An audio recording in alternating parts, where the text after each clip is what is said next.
इस कार्यक्रम के पुण्यार्चक हैं स्वर्गीय रंजना एन जैन की पुण्य स्मृति में श्री प्रमोद कुमार बी जैन, अहमदाबाद, बहन रजनी जैन, ग्रीन पार्क, नई दिल्ली। डॉक्टर प्रवीण भाई जी शाह, रेखा बहन प्रवीण भाई जी शाह, डॉक्टर विश्वास भाई सलोनी बेन, मानन यूवी समर्थ, डॉक्टर हीरल बेन, डॉक्टर धर्मेश भाई, कुमारी हित नवसारी। पता डॉक्टर प्रवीण भाई चंदूलाल शाह, 65 विशाखा पार्क सोसाइटी, रत्नत्रय मंकोड़िया, धूलिया तालाब, नवसारी, 396445। मंगलम पंच परमेष्टि, मंगलम तीर्थंकरम, मंगलम विश्वजिन्धर्मं, मंगलम वीरशासनम, मंगलम वीरशासनम। वंदितु सर्वसिद्धि ध्रुवमचलमणोभवं गतिं पते, वोक्षामि समय पाहुड मृण्मो सुध केवली भड़िदम्। समयसार परम मांगलिक ग्रंथ है। आचार्य कुंदकुंदेव द्वारा ईसा पूर्व प्रथम शताब्दी में लिखा गया है। भगवान महावीर स्वामी की वाणी को प्राकृत भाषा में प्रस्तुत किया है। 415 कुल इसमें गाथाएं हैं। इसकी जो शैली है वो बड़ी आध्यात्मिक है। आत्मा के सच्चे स्वरूप को समझने के लिए या अपने आत्मा की सिद्धि के लिए सभी लोगों को यह समय सार श्री गुरु मुख से सुनना चाहिए। तीसरा अधिकार चल रहा है कर्ता कर्म अधिकार। गाथा नंबर कल अपन ने 92 पढ़ी थी और आज अपन 93 पढ़ेंगे। दोनों गाथा में बात एक अस्ति से और एक नास्ति से कही गई है। एक गाथा है 92 नंबर की, उसमें कहा है कि अज्ञानमय से कर्मों का जो है जीव करता होता है, और नीचे वाली गाथा में ये कहा गया है कि ज्ञानमय होने से जीव जो है कर्मों का अकर्ता होता है। कर्ता और अकर्ता। पहले अपन गाथा को उच्चारण कर लेते हैं। परमप्पाण मकुब्बम अप्पाणम पीया परम अकुबंतो सोनाणमो जीवो कम्माण मकारगो होदी। परमप्पाणमकुब्बम अप्पाणम पीया परम अकोवंतो सोनाणमो जीवो कम्माण मकारगो होदी। पर रूप ना निज को करे, पर को करे निज रूप ना, अकर्ता रहे पर कर्म का सद ज्ञानमय वह आत्मा। जीवो जीव, परमप्पाण मकुब्बम अपने को पररूप नहीं करता हुआ, या और परम पर को अप्पाणम पी अपने रूप भी अकुबंतो नहीं करता हुआ, सो वह नाणमो ज्ञानमय जीवो जीव कम्माण मकारगो कर्मों का करने वाला नहीं होदी होता है। अपन ने देखा था 92 नंबर की गाथा में कि अज्ञानमय से जीव पर को आपरूप और अपने को पररूप मानता था, इसलिए वो अज्ञानमय जीव होने से कर्माणम कारगो होदी, वह कर्मों का कर्ता होता था, अथवा ये कह सकते हैं कि कर्मों को बांधने वाला होता था। ठीक है ना। जब बांधने वाला होता है तो उसे व्यवहार से कर्ता भी कहते हैं कि तूने कर्म बांधे हैं, तूने कर्म किया है, तूने ही सब किया है। ऐसा जब कहते हैं तो ये व्यवहार की भाषा होती है, तो उस समय कहते हैं कर्म का करने वाला है। यद्यपि कर्म का कर्ता तो स्वयं ही पुद्गल द्रव्य है, जो ऊपर पहले गाथा में कही जा चुकी है। मैं नहीं हूँ, मैं अपने भावों का ही करता हूँ, पुद्गल के भावों का करता मैं नहीं हूँ। लेकिन अज्ञान से जीव सच्चा सही स्वरूप का श्रद्धान न होने से, उसका सच्चा ज्ञान न होने से और सच्चा उस पर चारित्र न होने से, वह अज्ञानमय के परिणाम से अपने को तो पर रूप जानता है और पर को अपने रूप जानता है। जानते हो नहीं जानते हो? तुम किससे सुनते हो? बोले हम कान से सुनते हैं, ठीक है ना। किससे देखते हो? तो हम आँख से देखते हैं। तो आँख से देखते हो कि आत्मा से देखते हो? देखने का गुण किसका? आँख का कि आत्मा का? किसका गुण है? आत्मा का देखने का गुण है, आँख का थोड़ी है। आँख तो चश्मे की तरह है। जैसे हम चश्मा लगाते हैं तो हमको थोड़ा स्पष्ट दिखने लग जाता है, ठीक है ना। और चश्मा उतारो तो स्पष्ट नहीं दिखता है। ऐसे आँख भी उपकरण है। आँख नाक कान क्या है? ये सब उपकरण है। जैसे चश्मा पौद्गलिक उपकरण है, ऐसे ही हमारे शरीर की जो इंद्रियां हैं, द्रव्य इंद्रियां हैं, वो द्रव्य इंद्रियां हमारे शरीर की हमारे देखने में, हमारी आत्मा किसी वस्तु को देखे, किसी वस्तु को जाने तो उसमें सहयोग करती हैं। जैसे चश्मा क्या करता है? सहयोग करता है। चश्मे को क्या बोलते हैं? ठीक है, क्या बोलते हैं? उपनयन। आँखों को नयन बोलते हैं ना, तो चश्मे को बोलते हैं उपनयन। जो नयन का उपकार करे, जो नयन का उपकार करें उसे उपनयन कहते हैं। और ये दोनों मिलकर के जो आत्मा का उपकार करें, आत्मा को देखने जानने के लिए ये उसका स्वरूप तो है ही है, लेकिन संसार अवस्था में परद्रव्य का सहयोग चाहिए। तो परद्रव्य के सहयोग से यह आत्मा देखती और जानती है, ऐसा व्यवहार है। निश्चय से ऐसा नहीं है कि परद्रव्य होगा तभी जानेगी देखेगी, वो तो जानना देखना कर ही रही है, ठीक है ना। जैसे चश्मा लगा लिया, अब आँख खोलो तो दिखे, अब आँख बंद करो तो तुमको बाहर का वस्तु न दिखे। लेकिन आँख बंद करने में भी मेरा दिखना बंद नहीं हो गया, कान बंद करने से सुनना बंद नहीं हो गया। सुनने की शक्ति तो है, देखने की शक्ति तो है, बस आँख खुल जाए तो चश्मा भी काम करे और आँख भी काम करे। लेकिन मैं आँख से नहीं, मैं अपनी आत्मा से देखता हूँ, मैं आत्मा से जानता हूँ। शरीर में हवा लगी तो ये स्पर्शन इंद्री को के माध्यम से आत्मा ने जाना कि हवा ठंडी है या हवा गर्म है, ठीक है ना। जाना किसने? आत्मा ने। लेकिन ये स्पर्शन इंद्रिय एक उपकरण है जिसके माध्यम से हमें पता चला, लेकिन ज्ञान इसने नहीं दिया। ज्ञान तो आत्मा ने ही लिया, लेकिन माध्यम स्पर्शन इंद्रिय रही। लेकिन ये क्या सोचता है कि मैं आँख से देखता हूँ, मेरी आँख खराब ना हो जाए, मैं आँख खराब हो गया तो मैं ही खराब हो जाऊँगा, ठीक, मेरे कान खराब हो गए तो मैं ही खराब हो जाऊँगा। ये शरीर की संरचना को अपनी संरचना मानता है। आत्मा का देखने जानने का जो गुण है वो इंद्रियों को देखने जानने का गुण डालता है, तो अपने को पर रूप करता है, अपने को शरीर रूप कर रहा है।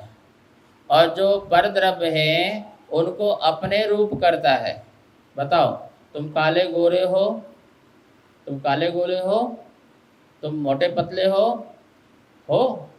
तुम मोटे हो, तुम पतले हो, तुम लंबे हो, तुम छोटे हो, ये किसका स्वरूप है?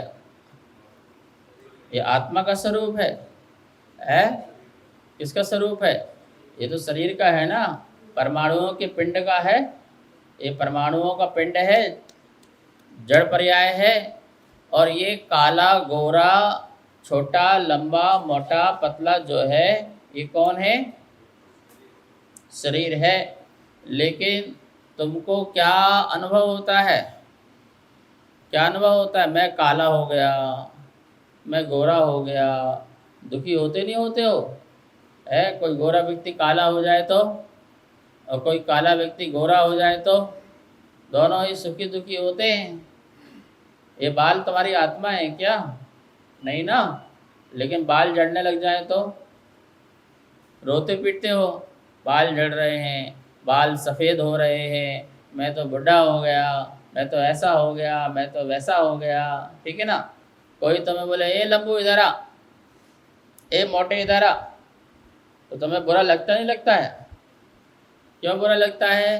क्योंकि तुम अपनी आत्मा को ही लंबू मानते हो, अपनी आत्मा को ही मोटे मानते हो, अपनी आत्मा को ही पतला मानते हो, अपनी आत्मा को काला गोरा मानते हो, रूखा चिकना मानते हो, ठंडा गरम मानते हो, हल्का भारी मानते हो। ये सारा का सारा तुमने अपने आत्मा को पररूप माना। कैसा माना? अच्छा, पररूप मानोगे तो दुखी होगे नहीं होगे? दुखी होगे ना, तो फिर कर्म के कर्ता होगे कि नहीं होगे? फिर कर्म को बांधने वाले होगे नहीं होगे? जब तुम दुखी होगे तुम्हारे परिणाम संक्लेश होंगे, तुम्हारा योग भी हिलेगा, तुम्हारा उपयोग भी हिलेगा, तुम्हारा योग भी अशुद्ध होगा, मन वचन काया की जो प्रवृत्ति है वो भी अशुभ होगी, और तुम्हारा उपयोग है वो भी अशुभ होगा, परिणाम भी तुम्हारा अशुभ होगा। और जब दोनों ही अशुभ होगा तो क्या होगा? दीर्घ संसार का कर्म का बंध होगा। शरीर में अपने को बिठाना ये मिथ्यात भाव है, और मिथ्यात भाव का कर्म जो है बहुत बड़ा होता है भैया। सबसे ज़्यादा यदि बंध किसी चीज़ से होता है तो वो मिथ्यात से होता है। तत्वार सूत्र में आप बंध के कारण पढ़ लीजिए, मिथ्यात अवृत्ति प्रमाद कसाय योग बंध हेत्वहा, ये पांच जो है मिथ्या, पांच जो है बंध के हेतु हैं, बंध के कारण हैं। कितने? मिथ्यात अवृत्ति प्रमाद कसाय और योग। और इसमें सबसे ज़्यादा बंध का कोई कारण है तो वो सबसे ज़्यादा मिथ्यात्व है। और ये मिथ्यात्व का बंध कैसे होता है? अपने को पर रूप मानने से और पर को अपने रूप मानने से।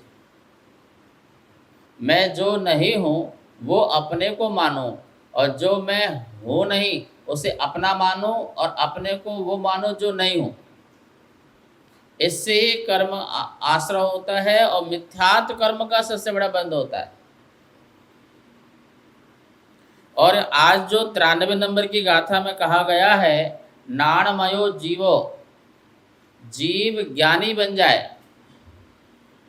ज्ञानी मतलब भेद ज्ञानी बन जाए कि मैं पर रूप नहीं हूँ, पर मेरे रूप नहीं है, मैं शरीर रूप नहीं हूँ, शरीर में रूप नहीं हूँ, मेरे रूप नहीं है। अर्थात दोनों की सत्ता अलग अलग है, दोनों का अस्तित्व बिल्कुल अलग अलग है, ऐसा मैं स्वीकार कर लूँ। यद्यपि मैं शरीर के साथ ही रहूँ, जब तक मेरी आयु कर्म है शरीर के साथ है, लेकिन शरीर में नहीं हूँ, इस बात का जो ज्ञान जिसको हो गया, फिर उसे असर नहीं पड़ता कोई काला पीला गोरा कहे, मोटा काला कहे, लंबू कहे, और ये शरीर में कुछ परिवर्तन होता हो तो मुझ में परिवर्तन हो रहा हो। वो जानता है इसका स्वभाव ही गलन पूर्ण है, इसका स्वभाव ही मिलना बिछुड़ना है। ये टूटेगा फूटेगा और बनेगा, ये टूटेगा फूटेगा बनेगा, इसका स्वभाव है। इसलिए मैं इसकी रिपेयरिंग तो कराऊं, इसकी मैं सर्विसिंग तो कराऊं, इसका मैं ध्यान तो रखूं, लेकिन ये मेरा जीवन है और मैं इसका जीवन हूँ, ऐसा नहीं है। ऐसा सच्चा ज्ञान प्रकट हो जाने पर वह नाणमय जीव हो जाता है। क्या हो जाता है? ज्ञानमय जीवन हो जाता है। और ज्ञानमय जीवन के कम्माणम अकारगो, संधि निकलेगी, कम्माणम अकारगो, वह कर्मों का अकारक हो जाता है, अर्थात अकर्ता हो जाता है। अकारण हो जाता है, वो कर्मों का कारण नहीं बनता, वो कर्मों का कर्ता नहीं बनता है, इसलिए उसको कर्म का बंध नहीं बनता। शास्त्रों में लिखा हुआ है अज्ञानी के ही कर्म का बंध होता है, ज्ञानी के कर्म का बंध नहीं होता है। तो आप तो बोलेंगे ज्ञानी को तो हमने कर्म बंध देखा है, कर्मों का खूब बंध होता है ज्ञानी को भी। भाई तो कौन सा बंध नहीं होता है ज्ञानी को कर्म का बंध? तो मिथ्यात्व कर्म का बंध ज्ञानी को नहीं होता है। और मिथ्या संबंधी जो तीव्र कसाएं थी, क्रोध मान माया लोभ अनंतानुबंधी संबंधी, कौन सा संबंधी? अनंतानुबंधी, उसका नाम ही है अनंत अनुबंध। अनुबंध मतलब संबंध, जो संसार से अनंत काल तक संबंध बनाए रखे। ऐसा तीव्र क्रोध, तीव्र मान, तीव्र माया, तीव्र लोभ घट जाता है। घट जाने के कारण फिर इसको बंध ये वाला नहीं होता है। उत्कृष्ट कर्मों का बंध मिथ्यात्व और अनंतामंदी कसाय से होता है। समस्त कर्मों का उत्कृष्ट यदि बंध होता है अशुभ का, तो वो किससे होता है? मिथ्यात्व और अनंतानुबंधी कषाय, तीव्र क्रोध मान माया लोभ से होता है, मंद से नहीं। तीव्र क्रोध मान माया लोभ, ये तीव्र क्रोध मान माया लोभ बहुत खतरनाक कषाय है, बहुत खतरनाक कषाय है तीव्र क्रोध मान माया लोभ। तो ये इसके कारण जीव अनंत अनुबंध अपना संसार में अनंत कर्म, अनंत अनुबंध मतलब अनंत संबंध बनाता है, बार बार जन्म मरण का अनंत संबंध बनाता है। इसलिए यदि आपने भेद ज्ञान से, सच्चे ज्ञान से, सम्यक ज्ञान से इतना ही जान लिया कि मैं कौन हूँ और मैं कौन नहीं हूँ, हर पल ये बिल्कुल आपके दिलो जान में रहे कि मैं कौन हूँ और मैं क्या नहीं हूँ। बस मेरा पर से एकत्व पना ना हो, एक पना ना हो, अपने में एकत्व रहे लेकिन पर से एकत्व ना हो। दो या दो से अधिक पदार्थों में मेरा एक पना ना हो जाए।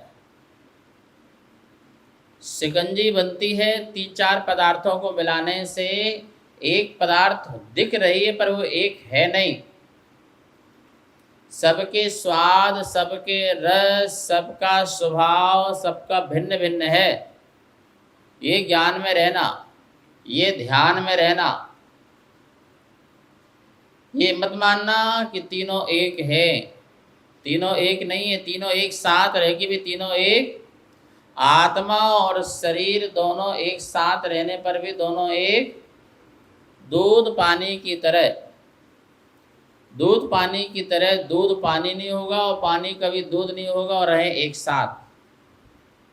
ऐसे आत्मा और शरीर एक साथ रहने के बाद भी आत्मा शरीर नहीं होगी, शरीर आत्मा नहीं होगी। इस प्रकार का सच्चा जो ज्ञान तुम्हारे बैठ जाए, सोते उठते बैठते हर समय यही भाव रहे, यही भाव रहे। भोजन करते समय भी भाई मैं भोजन शरीर को खिला रहा हूँ, आत्मा को नहीं। वस्त्र पहनाते समय भी ये वस्त्र से शरीर को ढाक रहा हूँ, आत्मा को नहीं। श्रृंगार करते समय भी यह श्रृंगार मेरी आत्मा का नहीं है, ये शरीर का श्रृंगार है।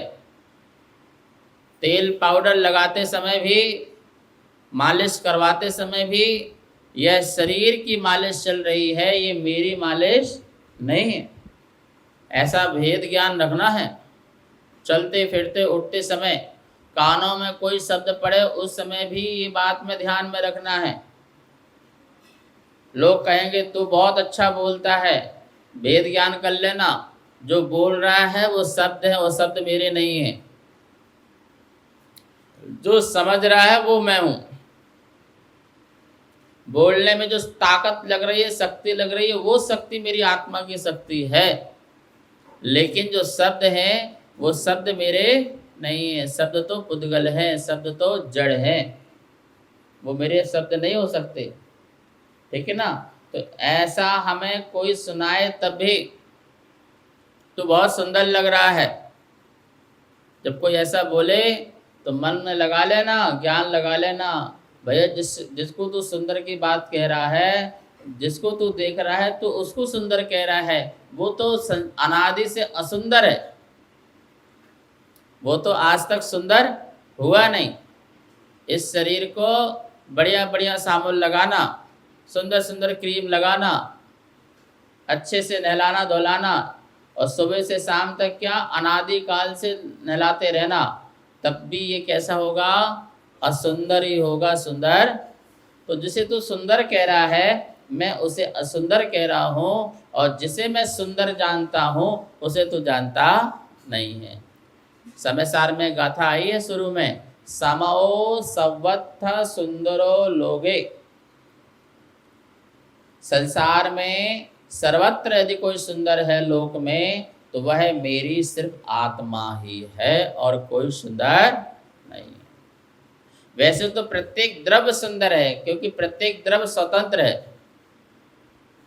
एक द्रव्य दूसरे द्रव्य का कोई कर्ता धर्ता नहीं होने के कारण प्रत्येक द्रव्य सुंदर है। ये संसार पूरा सुंदर है, हम उसे असुंदर बनाते हैं।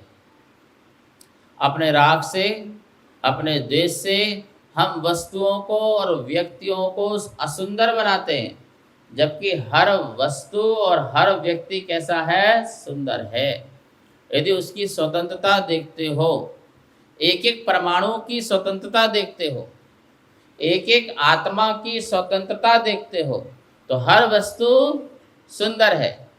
लेकिन तुम परमाणु की परतंत्रता देखते हो, स्कंद रूप में देखते हो, और इस शरीर आत्मा को शरीर रूप देखते हो, राग द्वेष मोह रूप देखते हो, तो वह कैसी हो जाती है? असुंदर हो जाती है। तो संसार का हर पदार्थ, हर परमाणु कैसा है? सुंदर है, बिल्कुल सुंदर है।